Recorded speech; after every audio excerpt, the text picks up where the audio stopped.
Right.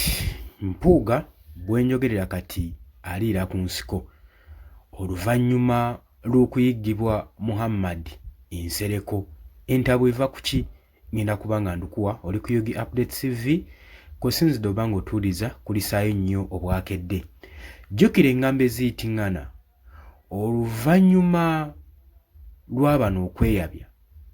Tujjukira bulungi nnyo ku lunaku olwa iPod baali bagenda okugabana ssente.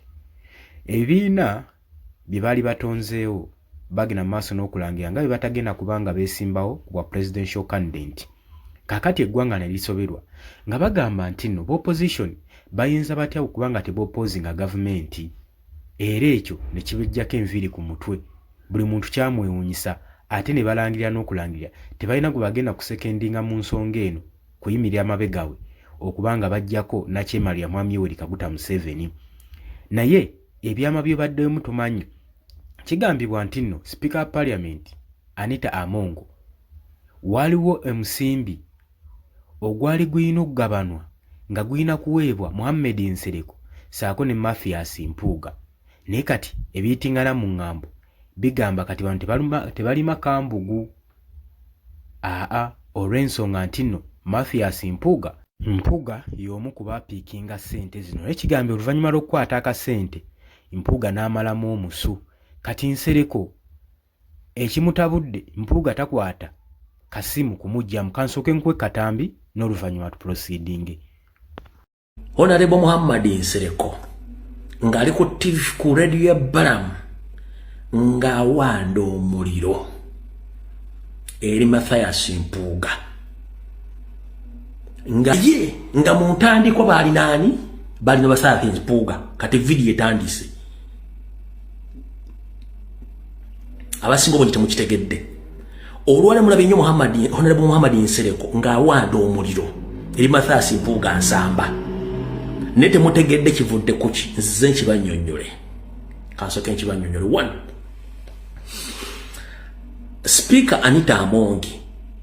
Era Speaker Anita Amongi n'abasuubiza biliyoni 2 okuzibawa. Ssente Anita Amongi lwazitadde ze yataddeko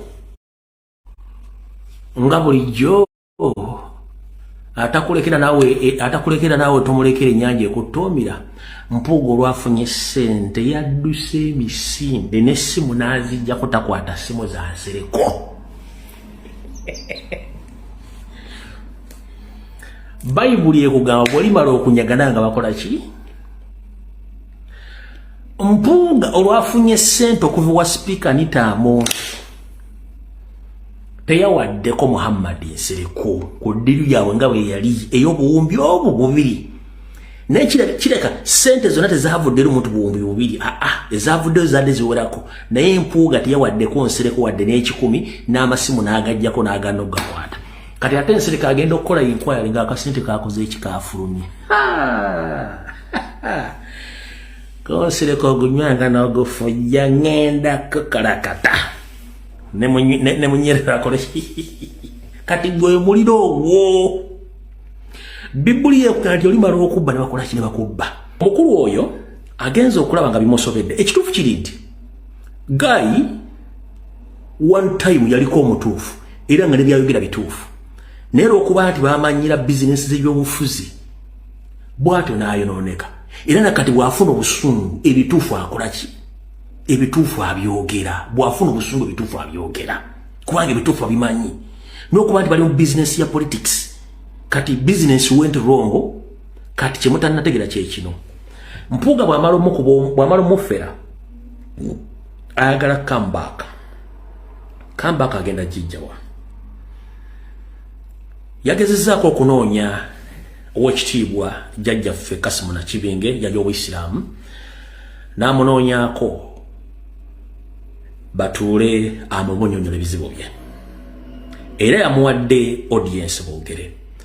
Namugamba jjajja nina obuzibu ABCD nti ye naye njala kutabagane muganda wange ko ye muganda wani nti Robert Kyagulanyi Ssentamu kubanga embeera ogiraba naawe njala tuddemu tutabagane tutambule bulungi nnyo.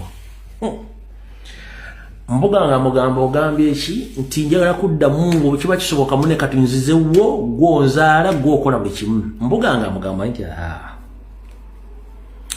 obudde nga bwakukererako dda muloogi wanyenya nnyo ekiwato mu byobufuzi obudde bukeddeko wavuma Kyagulanyi n'omujolonga n'omukola buli kyoyagala. Sirina bungeri gye nnyinza kunoonya Kyagulanyi kumuzza mu nsonga zino zimugamba n'amugambira byonna nsobola okubikola naye ekyo tekisoboka. Kyo kizibu mukko era tekijja kusoboka. Mundo wa mojolonga n'omuyita kyoyagala n'agati byabufuzi bye n'amugamba wasukka ku byobufuzi n'okola ekisukkawo. Mbuga n'amugamba wanyenya nnyo ekiwato byobufuzi n'osukka kati kiyinza obutasoboka. Sina bwe ngenda kugamba muzzukulu wa Buganda omugamba Kyagulanyi munne kino kiriwo ekinamuganda kijja kusoboka tekijja kusoboka. Ati n'avaayo ng'abootedde. Nale Bombuga at legislative level si enamba Lujega Kiki mutawanya simanyi ebanga lyowereza naye mu parliament si wa Kibogwe era asobola okusengeka ensonga n'aziteekawo. Nze sikwongera muntu naye omuntu alwana n'amazima kibi nnyo. You can become your own enemy.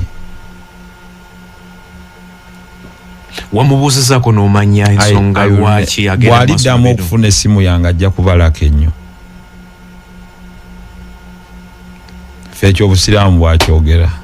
Ogambye omumaze ayatu gwe genda osome ku musajja gwe bayitanga Abululu n'obusiraamu bwamwogerako ki gwe genda bakati ebisigadde njabbiku wafunangayo seeka n'omuganda nti Abululu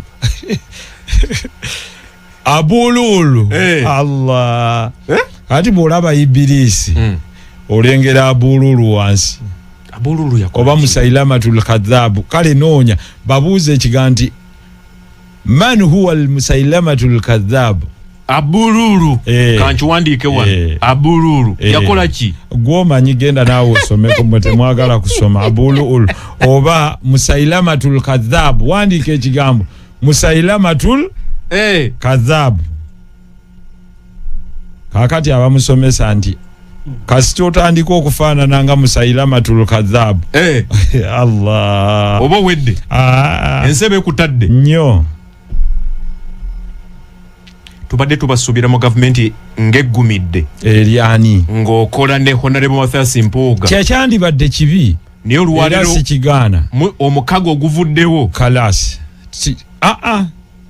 siwali siwabangawo mukago ekyo saa mukonjera namukyaliranga mukwano gwange era ne tubaako ensonga ne mubuuza nti ogenda kwesimbawo nti sijja kwesimbawo ku bwa president ne muganze nno nja kwesimbawo nti tujja kuwagira yakyogera mu kamwa ke wallahi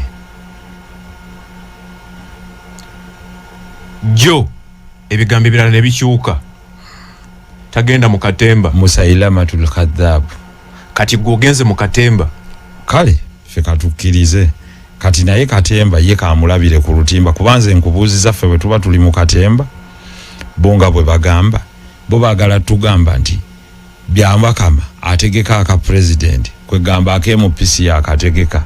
You remember my statement nti kinawulikika kitya nga Muhammad yajje jambia ate Nsereko yate makani nsambo omuntu bate bayina kinawulikika kitya nti kale wandinyiigidde nze kale londo oli mugatta n'eddiini n'eggwanga muligatta aliwa eyo mulalo yinzo ganti kale Muhammad ono samutegedde musajja Muhammad kangende ne mukatuliki munnange Bobi Wine ne ddiini ye bibye n'eggwanga byonna mubigatta atera mwali mukozeeko mwenna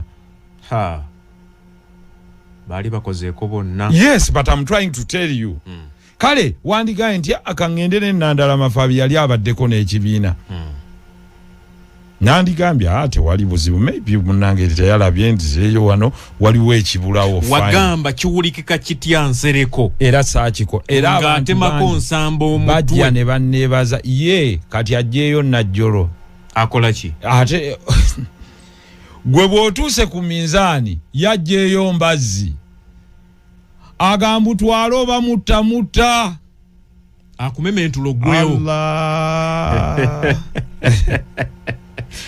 ampuliriza i radio 4 radio 7 ne radio 8 nzikiriza mpumulemu katono nnyo zingene ensonga endala onalebo so bali abalina gundi byabwe Norbert Mao is at least a very honest man yadde teyaleeta constitutional reforms ziri ne electoral reforms nze ndi open of course honorable Mpuga yagezaako presenting electoral reforms it's a fact it's a fact but is he trying to say that teyesimbyewo ekibiina kye tekyasimbyewo president lwa electoral reforms kakati ali mu kugezaako kugamba nti electoral commission egenda okulondesa ba president yanjawulo kwegenda okulondesa ba MP tunula mu kamera si yanjawulo electoral commission mu magezi ge egenda okulondesa ba president yanjawulo kwegenda okulondesa ba MP nena ye oba damu ku side yemu damu ekibuuzo